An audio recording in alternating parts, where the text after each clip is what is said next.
The key facts that we're learning in the past hour, sources telling our NBC's Pete Williams the San Bernardino shooters appear to have been radicalized. I want to go now to Democratic Representative Adam Schiff. I think he's right over there. If we can bring him in to the shot.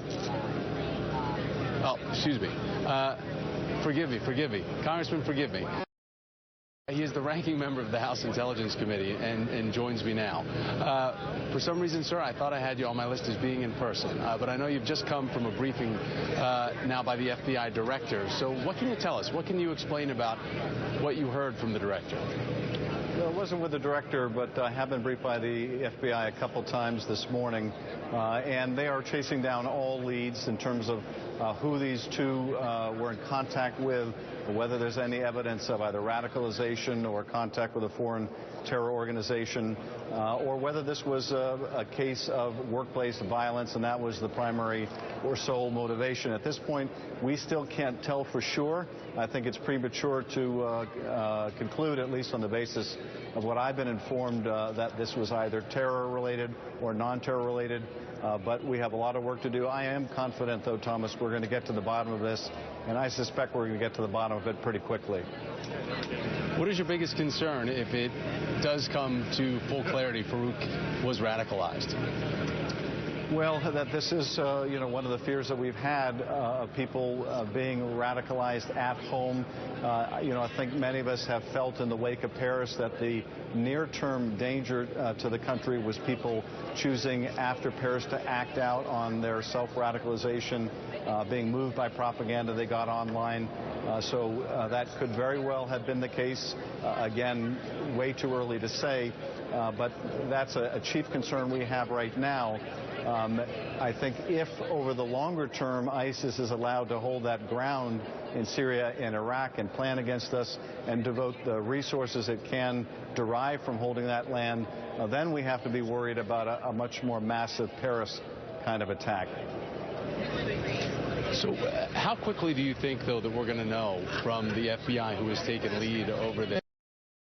We just had the press conference a short time ago, but how quickly do you think we will have a positive affirmation from the FBI about whether they can say for sure or not that this couple is terrorists?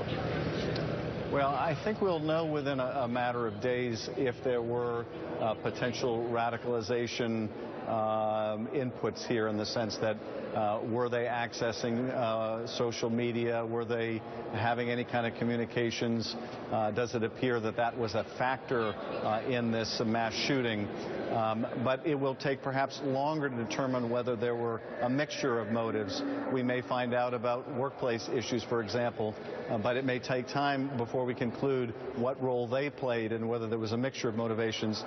But I think we will be able to rule things in fairly soon if we gather evidence. For example, if we see that there were indications of radicalization online, those are things that we're generally able to determine quite early in terms of what websites they've been accessing, whether they've posted messages themselves.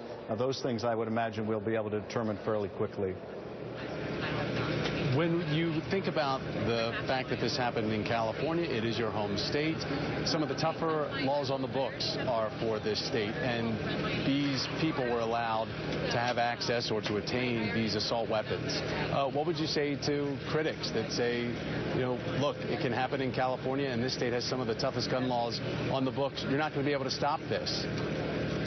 Well, what I would say is this. No one single approach is going to stop all of these mass shootings, as diverse as the motives are and as diverse as the actors are. But if we take sensible measures, some, even many of these mass atrocities may be prevented. In the case of people who are mentally ill, if we can prevent ill people from gaining access to weapons, that is a common denominator of a lot of the mass shootings. If you can deprive these killers of getting the extended ammunition clips or the assault weapons, that will save lives. They'll still be able to kill people, but not with such ruthless efficiency. If we can get universal background checks, we'll prevent others from getting weapons that are either felons or have mental health problems. So there's a lot we can do. We shouldn't be paralyzed into inaction. Congressman Adam Schiff of California, sir, thanks for your time. I do appreciate it.